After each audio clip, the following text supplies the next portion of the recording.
I'm going to show you how to fill a cylinder off the Cascade at FH84. Initially, I want to make sure there's no obvious damage to the unit and that all of our pressures look good. You want to make sure all these manual bank valves are in the closed position, using 2 fingers and a thumb to tighten as to not over tighten and damage the valves. All my manual bank valves are closed. My storage fill valve here is open and the system is set to autofill. To open, push down, twist the handle towards you, and release. We're going to insert a cylinder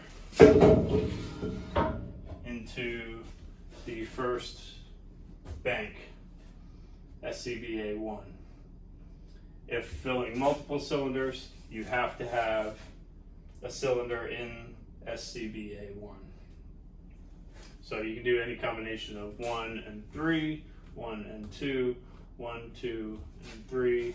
But if filling just one cylinder or multiple, no matter what, there has to be a cylinder in the first bank.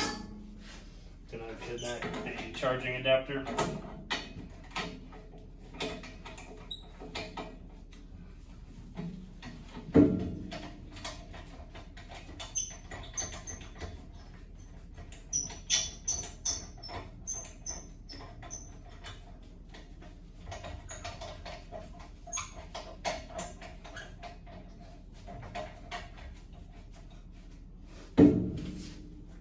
Make sure the master valve here is open.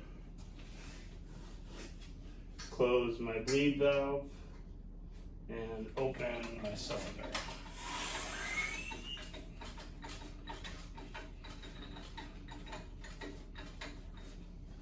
We're going to close the door, pushing down latch until it latches.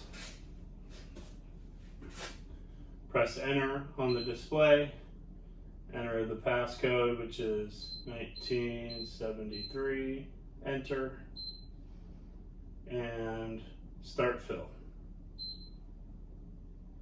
Once we hit start fill, we have the pressure selector. We are filling a 4500 cylinder, so we select 4500. Now that my cylinder is filled, I see my status is at ready, and I can open the latch, close my cylinder valve, close the SCBA1 valve, and if I had multiple cylinders, I would close all of these. Bleed the line with the bleeder valve.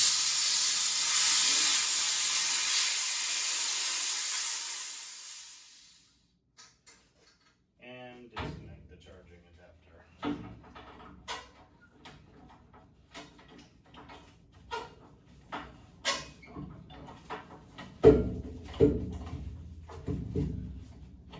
And then stowing the charging adapter in the appropriate location. The bracket that holds. Next, I'm going to show you how to fill the storage banks in the Cascade with the compressor. But before we do that, we have to ensure that all the manual bank valves are closed, as they should be, because they have to be closed when using the autofill setting, which is how we operate our Cascade. You also have to ensure that the storage fill valve here is open. Now we'll move on to filling the storage bank in the Cascade with our compressor. We've already made sure that the manual bank valves are closed and that our storage fill valve is open on the Cascade system. So we move over here to the compressor. We want to make sure that our pressure is set at 6,000, which it is here in this blue box.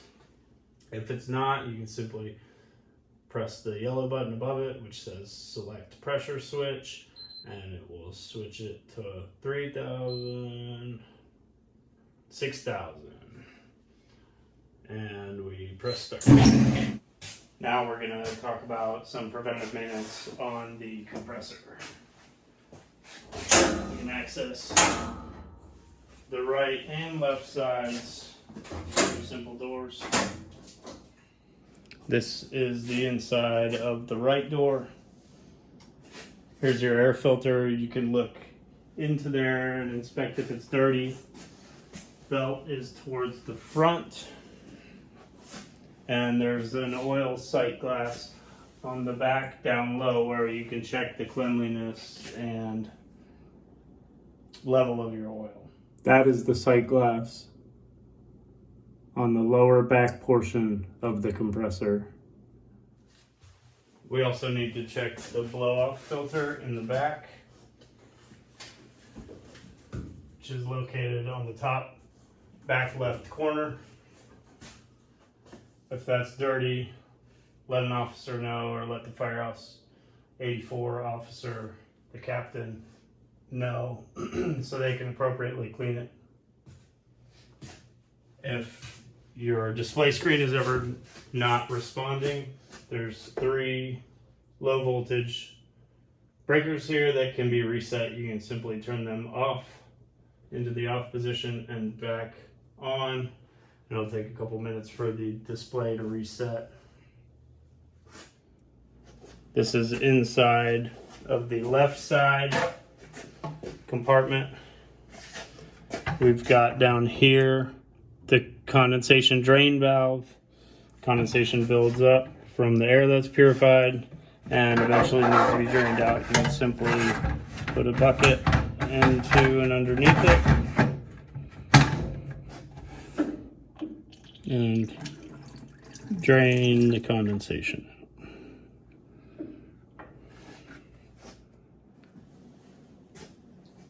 When you're in here checking the oil level and draining the condensation, you also want to take a look towards the front panel, make sure all the electrical equipment looks in order and not damaged or any abnormalities, along with making sure there's no oil that is leaked out of the system. If any discrepancies are found, then it needs to be reported to the captain or your company officer.